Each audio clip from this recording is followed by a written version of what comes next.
We are in Michael's barn, aka his office, and today Michael is going to talk about his beloved obituary collection. Michael, what do you have to say about that? Well, I don't know that I would use the word beloved. It's just a collection I've had for quite some time. When did you start this collection? You know, I really don't know. Probably in the 1990s.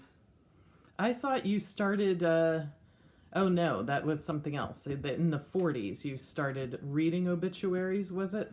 Oh, I've been reading obituaries my whole life, ever since I started reading the newspaper. Is that your favorite part of the newspaper? Well, I do read the obituaries just about every day, and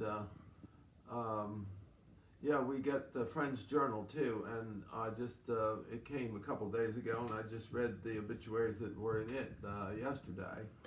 So, what is it that you like so much about obituaries? Well, I don't know that I can actually put my finger on it exactly. It's just that it's of interest to me, and so at some point I started clipping obituaries from the newspaper and would keep them.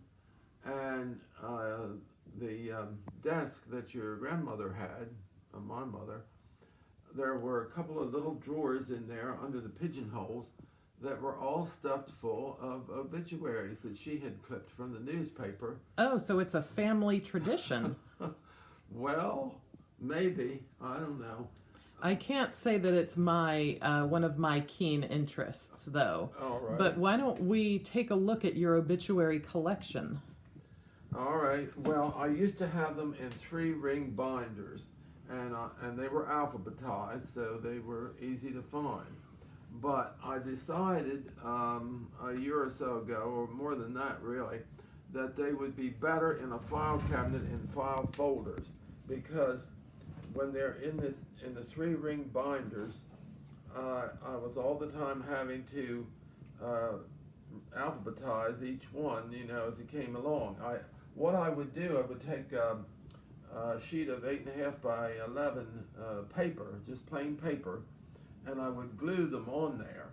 Then I would put them in the 3-ring binders. Of course, Do you have those binders by chance? Yeah, I still have the binders. Where are those binders now? They're around here someplace. But it's like that one over there, but that was not one. Yeah, here. Oh, that's not one. Now, are these the ones that were started in the 1990s? Yeah, but I have some that are a lot older than that. Now, what's the oldest obituary that you have? Maybe there may be a few from the late 1800s. Let's see. Obituaries from the late 1800s. Maybe a few. Well, here's a 3-ring binder. Okay. But I had them like this. Okay. And I would have them on a bookshelf, like that, one of the bookshelves over there. But then, within the last year or so, I took them all out of there and put them. So now you have them in file folders. In file folders, and so you have A, B, C, so forth here in this drawer.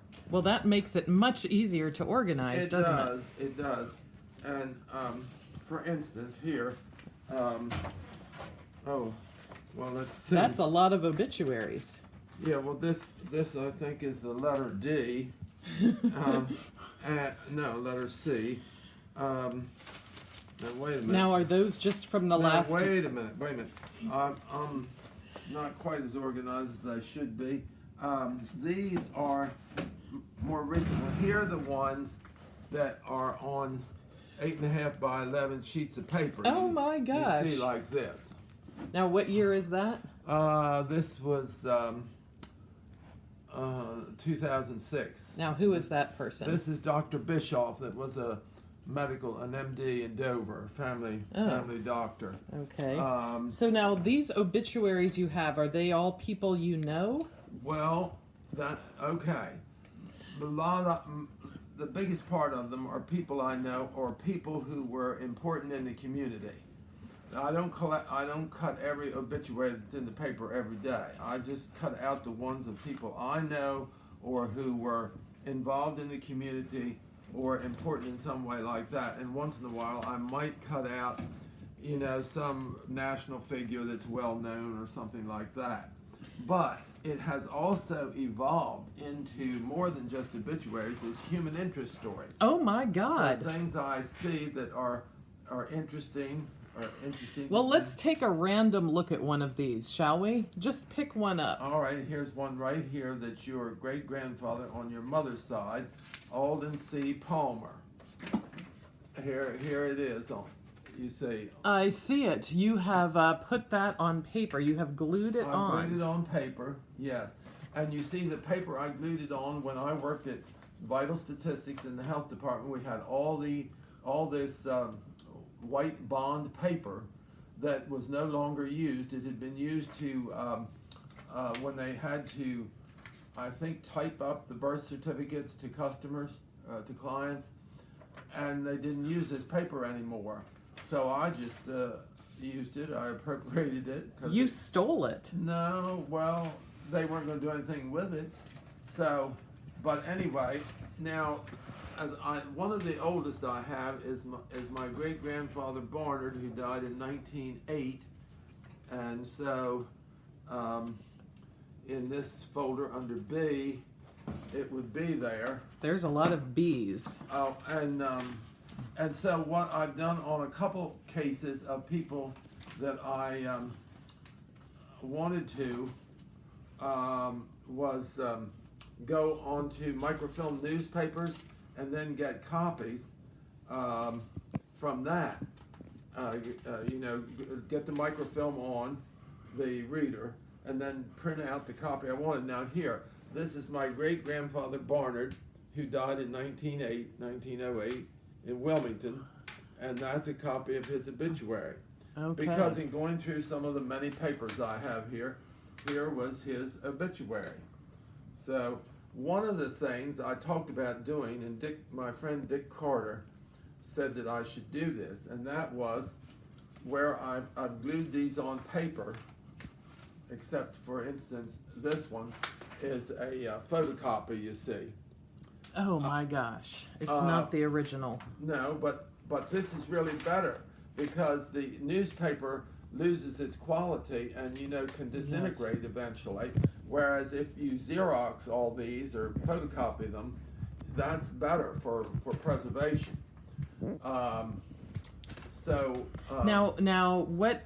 Now that you have this obituary collection, and I would estimate there are thousands and thousands of obituaries here, wouldn't you say? Well, yeah. Have you ever counted them? No, I haven't. I've never counted them. But the thing is, what I used to do periodically, I would do these clippings. I have them all together, and then maybe once a month or once every 2 months or something, I'd get busy and glue them on the 8.5 by 11 paper, and then alphabetize them. Well, Mother had that back and spine surgery in 2011, and I have not glued any. That's coming on to 9 years. Oh soon. My gosh! So I just have them loose in these folders by the first letter. Oh. So they're not really alphabetized. I mean, all the G's, for instance, are together in the G folder, but it could be, they're not GW or GU could be at the beginning instead of GA. That is a crying shame. I mean, would you consider hiring someone to glue those for you? Well, I had Patty Hartmansgruber come several times and help me with them and with my collection, and she did do some. Now, what are you gonna do with these obituaries? I think what I'm gonna do, I'm gonna give them to the archives eventually. I mean, when I'm dead, they can have them. Are they dying to get them? I don't know that they are. Russell McCabe and Dick Carter were here one day, and I brought them up and I showed them the obituaries. That's when I had them still in the 3-ring binders. And Russell looks at me and he says, "You were going to leave these to the archives, weren't you?" I said, "I sort of thought I might, but see." Now, do you happen to recall a particular obituary that was truly fascinating to you? Oh, yeah, I have several that are, but I can't off the top of my head tell you.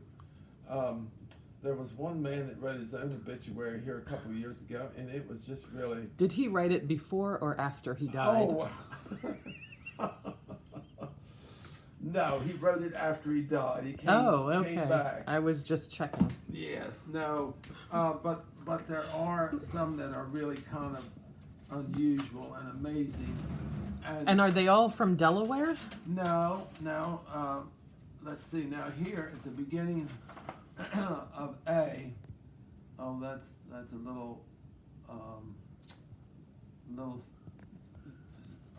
bit of a couple sentences about Delaware there on that one. Oh my now, gosh. Now for instance here, obituary writers gather for conflab.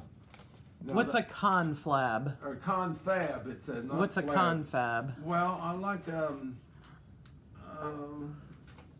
meeting, a conference or something like that. And Did they get together to write obituaries? Maybe. This is 2002, and it says it's in Las Vegas, New Mexico. I didn't know there was a Las Vegas, New Mexico. They gathered over the weekend at an historic hotel said to be graced by a ghost or three to discuss the public's fascination with real-life stories that begin with death and work backward. They should have one that begins with the fascination of obituaries themselves, although you might be the only member of that club. I might, I don't know. Do you think you might be able to get into the Guinness Book of World Records for the most obituaries in a collection? I don't really care if I am or not. Well, maybe you should try. Now, I tell you something else I do. If I go to the viewing or the